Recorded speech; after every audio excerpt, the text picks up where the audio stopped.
नर्मदा के तट पर इतिहास करवटें बदल रहा था। उद्गम स्थल अमरकंटक ऋषियों की तपोस्थली बन गया था।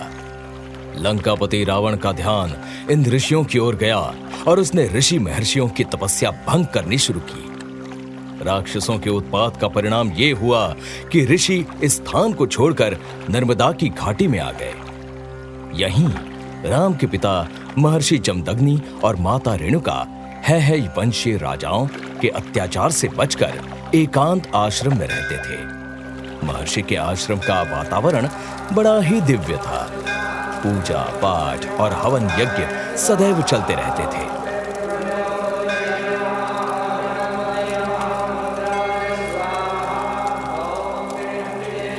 महर्षि जमदग्नि के आश्रम में सैकड़ों शिष्य शिक्षा प्राप्त कर रहे थे।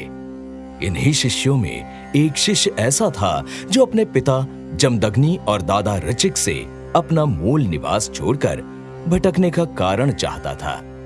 वो अक्सर पिता से प्रश्न करता, हम यहाँ क्यों रह रहे हैं पिताजी?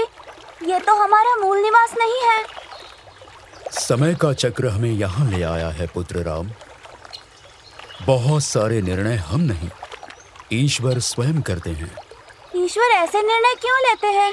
इसलिए क्योंकि हम शांति से तप साधना कर सके और शिष्यों को शिक्षा दे सके। शिक्षा तो आप वहाँ भी दे सकते हैं पिताजी। हमें भागना क्यों पड़ा? इसे भागना नहीं कहते राम।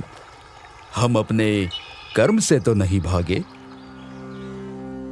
महर्षि जमदग्नि है वंशियों से पीड़ित तो थे, पर अपनी पीड़ा किसी के साथ बांटना नहीं चाहते थे। अपने पुत्र राम के साथ भी नहीं। ऐसा नहीं था कि केवल जमदग्नि ही है वंशियों से पीड़ित थे। उनके पिता महर्षि ऋचिक की भी यही स्थिति थी। वे इस दुराचारी राजवंश से प्रतिशोध लेने के लिए शक्ति अर्जित करने में लगे थे। इसलिए कानकुब्ज के महाराज प्रसेनजीत की कन्या सत्यवती से विवाह किया। महाराज प्रसेनजीत का भी है वंशियों से भारी विरोध था, तो उन्होंने भार्गव ऋचिक को माध्यम बनाया। अब महर्षि ऋचिक ने अपने स्वसुर गाधी की सैन्य शक्ति बढ़ाने और उनकी सेना को सबल बनाने में लग गए। इसका अर्थ ये हुआ कि पिछली 3 पीढ़ियों से ये वैर भाव लगातार चला आ रहा था। जमदग्नि पुत्र राम के होश संभालने के साथ स्थितियां बदलने लगी। एक रात मां रेणुका और महर्षि जमदग्नि को सनसनाते बाणों की आवाजें सुनाई दी। वे आशंकित हुए। रेणुका, ये कौन है जो इतनी रात में बाण चला रहा है? कहीं कार्तवीर्य अर्जुन के सैनिक तो नहीं आ गए हैं? वे यूं ही बाण क्यों चलाएंगे स्वामी? आपका ही कोई शिष्य होगा। नहीं, मेरा कोई शिष्य रात्रि में अभ्यास नहीं कर सकता।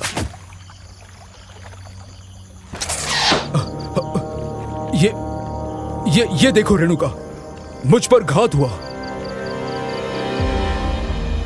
आप पर कोई घात नहीं कर सकता पिताजी। बाण मैंने चलाया था। पर तुम इतनी रात में ये धनुष बाण? ये धनुष मैंने स्वयं बनाया है और ये बाण भी। पर क्यों? इसकी आवश्यकता क्या है? आवश्यकता है माँ। पिताजी ने नहीं बताया, पर मुझे सब पता चल गया है। वो महिष्मती नरेश केवल ऋषियों पर ही नहीं, प्रजा पर भी अत्याचार करता है। उसे रोकना होगा माँ। कौन रोकेगा पुत्र? तुम्हें पता है कौन है ये कार्तवीर्य अर्जुन? उसमें 1000 राजाओं की शक्ति है। उसे सहस्त्रार्जुन कहा जाता है। उसने नाग जाति का विनाश कर दिया और अब हम भार्गवों के विनाश में लगा है। तुम्हारे दादाजी महर्षि ऋचिक ने उसे चुनौती दी, पर कुछ नहीं हुआ। जो नहीं हुआ वो अब होगा पिताजी। मैंने उसके अत्याचार की ढेर सारी कथाएं सुनी है और प्रण किया है कि उसका अंत मैं ही करूंगा। अभी तुम्हारी आयु कर्तव्य वीर जैसे अत्याचारी से लड़ने की नहीं है पुत्र। पहले तुम अपनी शिक्षा पूरी कर लो। और शिक्षा के साथ शक्ति अर्जित करनी होगी। शास्त्र और शस्त्र का संयोग ही सहस्त्रार्जुन का अंत कर सकता है। कहाँ मिलेगी शक्ति? कौन देगा कार्तवीर्य को परास्त करने की शक्ति? भगवान शिव।